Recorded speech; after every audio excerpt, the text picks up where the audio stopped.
کیا ماؤں نے لال جنے تھے؟ کیا دھرتی نے انسان دیکھے تھے؟ آج تک دنیا ایسا بادشاہ نہ دکھا سکی جو 22 لاکھ مربع میل پہ حکومت کر کے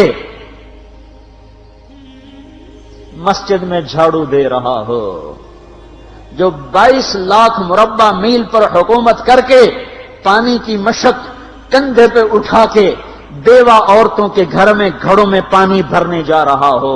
امیر المومنین کہاں جا رہے ہو؟ فلاں اماں کے گھڑے میں پانی بھرنے جا رہا ہوں، فلاں کے گھر میں پانی بھرنے جا رہا ہوں۔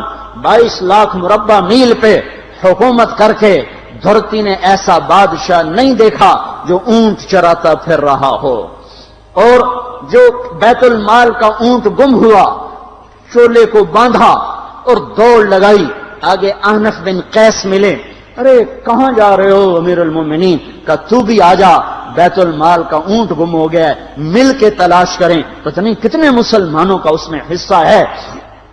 دھرتی ایسا بادشاہ نہ دکھا سکے گی، نہ دکھا سکے گی، کوئی ایسا آیا ہی نہیں ہے کہ جو اتنی بڑی سلطنت کا مالک ہو اور کیکر کے درخت کے نیچے بغیر پیروں کے سو رہا ہو۔ یہ ہمارے چھوٹے چھوٹے حکمران، ووٹوں کے ذریعے سے کرسیوں پر بیٹھنے والے، ان بے وقوفوں کے آگے بھی پہرے، پیچھے بھی پہرے، دائیں بھی پہرے، بائیں بھی پہرے، اوپر بھی پہرے، ان کی گاڑیاں بھی بلٹ پروف، یہ پھر بھی ڈرتے ڈرتے جا رہے کہ انہوں نے ظلم کیا، یہ اپنی ذات میں خوف زدہ ہو گئے۔ عمر نے اپنے نام کے ساتھ فاروق کا لقب آپ نے کہا عمر فرق بین الحق والباطل، عمر وہ عمر ہے جس نے حق اور باطل میں فرق کر کے دکھا دیا، اس لیے یہ فاروق ہے، اس نے حق اور باطل میں فرق کر کے دکھایا، یہ فاروق ہے۔ حسن بصری فرمایا کرتے تھے اپنی محفلوں کو عمر کے ذکر سے سجاؤ۔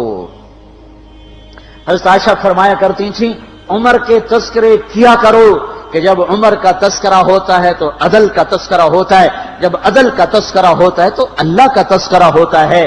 کہ ہم عائشہ رضی اللہ تعالیٰ عنہ فرمایا کرتی تھیں اتنے بڑی سلطنت پر حکومت کرنے کے بعد اللہ کی راہ میں جانے والے مجاہدین کے گھر گیا کھڑا ہوا ہے، دروازے پہ دستک دے رہا ہے، بیٹی کوئی بازار سے سودا لینا ہو تو مجھے بتاؤ، تیرے گھر والا تو اللہ کی راہ میں ہے، میں تمہارے گھر کا سودا لے آؤں، کیا کیا چیز چاہیے؟ تم نے اپنے خامند کو خط لکھنا ہوگا، تم تو لکھنا نہیں جانتی، مجھے بتاؤ میں تیرے خامند کو تیری طرف سے خط لکھوں۔ اما تیرا بیٹا اللہ کی راہ میں گیا ہوا ہے، مجھے بتا میں تیرے بیٹے کے نام تیری طرف سے خط لکھوں۔ اتنی بڑی جس کے سامنے قیصر اور کسرا زیر و زبر ہو گئے، کج کلا، وہ زمین میں جا کے تہ خاک میں وہ سارے ہیرے لال جواہر، وہ زمین میں لوٹ پوٹ کرنے والا، کسرا کے تخت کو توڑنے والا اور روم کی طاقت کو توڑنے والا، آل ساسان کی طاقت کو توڑنے والا اور نوشیروان کے خزانے مدینے میں لانے والا اور خسرو پرویز کے خزانے مدینے میں لانے والا اور رومت الکبرا کے خزانے مدینے میں لانے والا خود اپنے کرتے میں 14 پیوند لے کے چل رہا ہے۔ 14 پیوند کے ساتھ کرتا ہے، مہینے میں 1 دن گوشت کھاتے تھے، وہ روٹی کھاتے تھے کہ عام آدمی حلق کے نیچے نہیں لے جا سکتا تھا۔ ہے سال کی ابتدا اس شخص کی شہادت سے ہوتی ہے جس کو اللہ نے وہ عزت دی۔ آپ نے کہا میرے 2 وزیر آسمان میں، 2 وزیر زمین میں، آسمان پہ جبریل اور میکائیل میرے وزیر ہیں، زمین پر ابو بکر اور عمر میرے وزیر ہیں۔ آپ فرمایا کرتے تھے ابو بکر عمر اگر کسی بات پہ جمع ہو جائیں تو میں ان کے مشورے کے خلاف کبھی نہ کروں گا۔ ابو بکر تیری مثال ابراہیم کی ہے، عمر تیری مثال نوح علیہ السلام کی ہے، ابو بکر تیری مثال عیسیٰ علیہ السلام کی ہے، عمر تیری مثال موسیٰ علیہ السلام کی ہے۔ آپ مسجد میں آئے، آپ کے دائیں طرف ابو بکر تھے، بائیں طرف عمر تھے، آپ اندر آئے اور کہا دیکھو اسی طرح قیامت کے دن ہم اٹھیں گے کہ میرے دائیں طرف ابو بکر ہوگا، میرے بائیں طرف عمر ہوگا اور ہم ہاتھوں میں ہاتھ دیے ہوئے اٹھائے جائیں گے۔ اور ایک حدیث میں آتا ہے اور میرے قدموں سے بلال کو اٹھایا جائے گا، جو نکلتے ہی اذان دے گا جس کے اسلام لانے نے اسلام کو اونچا کیا، جس کے اسلام لانے نے باطل کو پست کیا، جن راہوں سے عمر گزر جائے شیطان وہ راہیں چھوڑ دیتا تھا۔ عرفات کا میدان تھا، 1.25 لاکھ مقدس ہستیاں سامنے ہیں۔ میرے نبی نے فرمایا اس وقت میرا اللہ میرے سب صحابہ پہ فخر کر رہا ہے اور عمر بن خطاب پہ خاص طور پہ فخر کر رہا ہے، خاص طور پہ فخر ہو رہا ہے، عمر بن خطاب پہ خاص طور پہ فخر ہو رہا ہے۔ میرے بعد کوئی نبی ہوتا عمر ہوتا۔ عمر، میں نے رات جنت میں محل دیکھا، ایک اینٹ موتی کی، ایک یاقوت کی، ایک زمرد کی۔ میں نے پوچھا یہ کس کا ہے؟ کہا گیا ایک قریشی کا ہے۔ میں نے کہا میں قریشی ہوں، اتنا خوبصورت محل ہے، میرا ہی ہوگا۔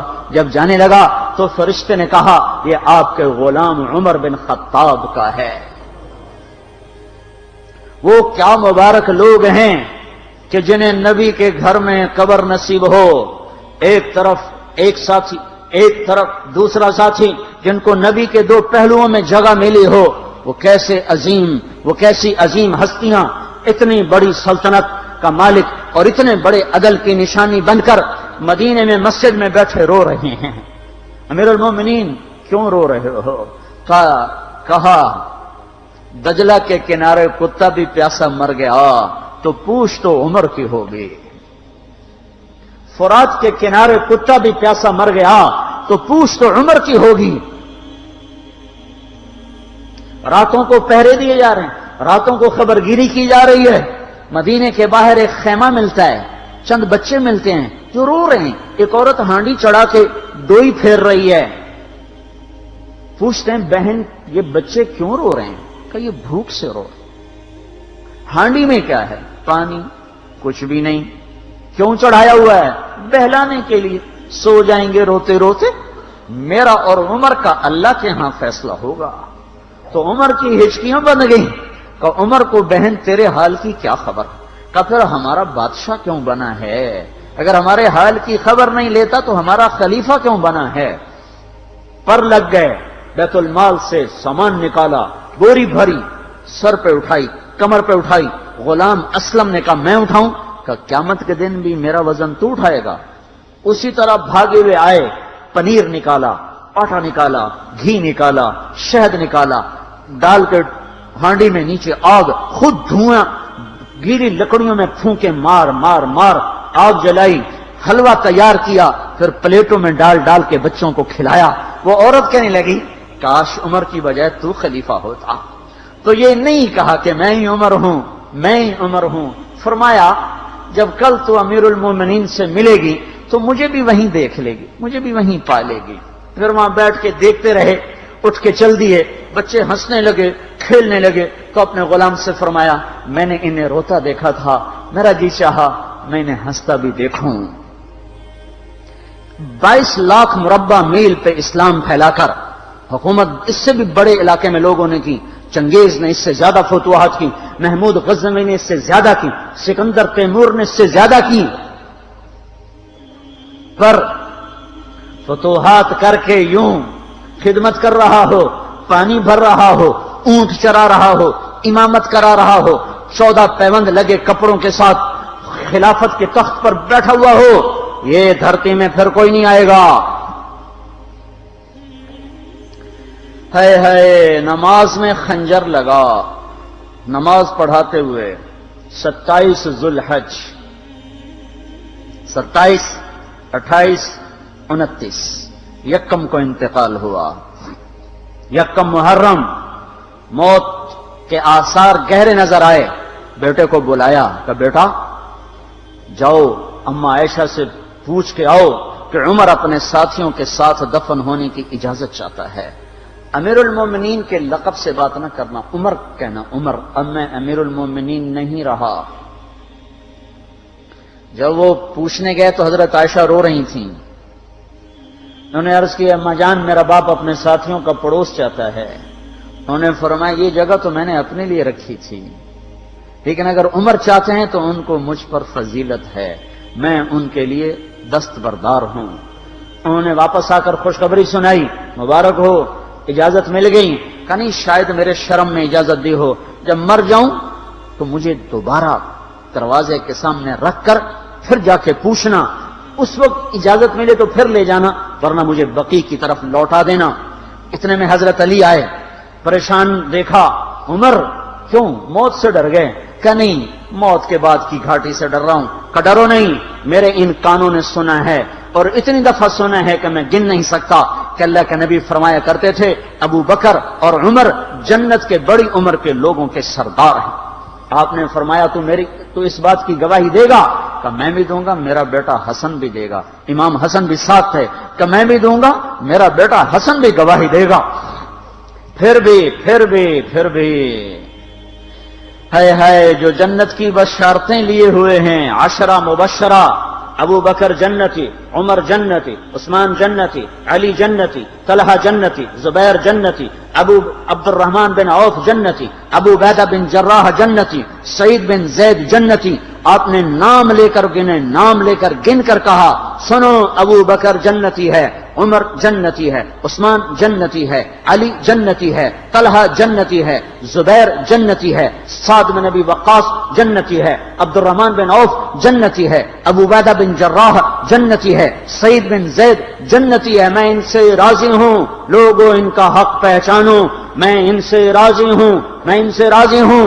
پھر آپ نے فرمایا اگر تم نے ان کے بارے میں کسی ایک کے بارے میں بھی دل میں بغض لے کر مر گئے، اور تم نے اتنی بندگی کی تھی کہ سوکھ کے کانٹا ہو گئے تھے، روزے اتنے رکھے تھے کہ پیٹ کمر کو لگ گیا تھا، سجدے اتنے کیے تھے کہ تمہارے ماتھے اور گھٹنوں پر پتھروں جیسے نشان پڑ گئے تھے، اتنا کچھ کر کے ان 10 میں سے کسی ایک کا بغض لے کر اگر تم مر گئے تو اللہ تمہیں منہ کے بل جہنم میں گرا دے گا۔ لوگوں میں ان سے راضی ہوں، ان کا حق پہچانو، جن کو اللہ بھی رضا کے پروانے دے رہا ہو، جن کو اللہ کا رسول رضا کے پروانے دے رہا ہو، جن کو وزارت کا شرف مل چکا ہو، نبی کے پہلو میں قبر جن کی بننے کا اعلان ہو چکا ہو، وہ موت پر کیا کہہ رہا ہے؟ موت پہ کیا کہہ رہا ہے؟ اپنے بیٹے سے کہا میرا سر زمین پہ ڈال دے۔ ان کی گود میں سر تھا عبداللہ بن عمر، تو انہوں نے گود سے ہٹا کر پنڈلی پہ رکھ لیا، یہاں رکھ لیا۔ چلے گئے، کیا کہہ رہا ہوں سنتے نہیں ہو، زمین پہ ڈال دو۔ تو انہوں نے زمین پہ ڈالا تو اپنے چہرے کو مٹی میں رکھ دیا اور ایسے ملنے لگے اور کہنے لگے، اے میرے رب، اگر تو نے عمر کو معاف نہ کیا تو عمر ہلاک ہو جائے۔ ویل لک یا عمر ولامک ان لم یغفر لک ربک، عمر تیری ہلاکت ہے اگر تیرے رب نے تجھے معاف نہ کیا۔ یہ کہتے کہتے کہتے جان دے دی۔ 22 لاکھ مربع میل میں اسلام کو زندہ کرنے والا، این حالت نماز میں زخم کھا کے گرنے والا، مطلوب مصطفیٰ، وزیر مصطفیٰ، جنت کی خوشخبریاں لے کر پھر موت پر یوں کہہ رہا ہو، اللہ تو نے معاف نہ کیا تو میرا کیا بنے گا؟ کیا بے طلبی ہے۔ ان کے بیٹے خلافت کے اہل، ان کے بہنوئی سعید بن زید 10 مبشرہ میں سے دونوں کے نام کاٹ دیے کہ یہ 6 ہیں جن سے اللہ کا رسول راضی تھا، جس کو چاہو خلیفہ بنا دو، جس کو چاہو حکومت دے دو، نہ میرے بیٹے کو ملے گی نہ سعید بن زید کو ملے گی۔ کسی نے کہا شوشہ چھوڑا، آپ کا بیٹا بھی تو بہت قابل ہے، اسی کو بنا دیں۔ تو اسے تو طلاق دینا نہیں آتا، حکومت کہاں سے چلائے گا؟ یہ ایک واقعہ کی طرف اشارہ کیا ہے، اس کے پیچھے ایک واقعہ ہے جس کو انہوں نے یاد کر کے فرمایا، وہ تو طلاق دینا نہیں جانتا، وہ حکومت کیا چلائے گا؟ حالانکہ بڑے صحابہ میں عبداللہ بن عمر کا مقام ہے۔ ہے جنازہ صہیب رومی نے پڑھایا، دروازے کے سامنے لا کے رکھ دیا گیا، سب لوگ جنازے کے ساتھ کھڑے ہو گئے، عبداللہ بن عمر اکیلے آگے گئے، دروازے پر دستک دی کہ اما جان، میرا باپ عمر بن خطاب دروازے پہ حاضر ہو چکا ہے، اندر آنے کی اجازت چاہتا ہے۔ تو عائشہ رضی اللہ تعالیٰ نے اپنی چادر کو اٹھایا اور روتے ہوئے باہر نکل گئیں۔ پھر لوگ اندر داخل ہوئے، قبر کھودی گئی، قبر کھودتے ہوئے عبداللہ بن عباس بھی قبر کے کھودنے میں شریک تھے۔ تو کہتے میرے کندھے پہ کسی نے ہاتھ رکھا، میں نے پیچھے مڑ کے دیکھا تو علی رضی اللہ تعالیٰ عنہ کھڑے رو رہے تھے اور فرما رہے تھے، مجھے پتا تھا تو یہیں آئے گا، یہاں تیرے سوا کوئی نہیں آ سکتا، کہ میں نے ایک دفعہ نہیں کتنی دفعہ میں نے اللہ کے نبی سے یہ بات کا تکرار سنا، میں ابو بکر اور عمر، اس کا اتنا تکرار سنا ہے میں نے کہ مجھے یقین تھا یہیں آئے گا، تو اور کہیں نہیں جا سکتا۔ میرے بھائیو غفلت سے باہر آ جائیں، یہ دھوکے کا گھر، یہ مچھر کا پر، یہ مکڑی کا جالا، یہ دنیا کہیں ہمیں ہلاک نہ کر دے۔ ان لوگوں کو سامنے رکھ کے زندگی گزارو جنہوں نے اللہ کو راضی کیا، اس کے رسول کو راضی کیا، کلمہ حق کو بلند کیا، خیر کے ذریعہ بنے، شر کے مٹانے والے بنے، اور دنیا میں مرنے کے بعد بھی ان کے تذکرے ہدایت کا سامان بنے، ان کے تذکرے روشنی کا مینار بنے۔ ان کے پیچھے چلو، مغرب کے اندھیروں کی طرف مت دوڑو، وہاں تو سورج بھی ڈوب جاتا ہے، مغرب میں تو سورج بھی ڈوب جاتا ہے، اور تمہیں پکار کے کہتا ہے مغرب کی طرف نہ آنا، ادھر اندھیرا ہے، میں یہاں گم ہو گیا، تم کون سا سراغ ڈھونڈنے آئے ہو؟ دوڑو اللہ اس کے رسول کی پاک زندگی کی طرف، اس کے پاک صحابہ کی زندگی کی طرف، جن کو اللہ نے مرنے سے پہلے جنت ہاتھ میں دے دی، جنت کی بشارت دے دی۔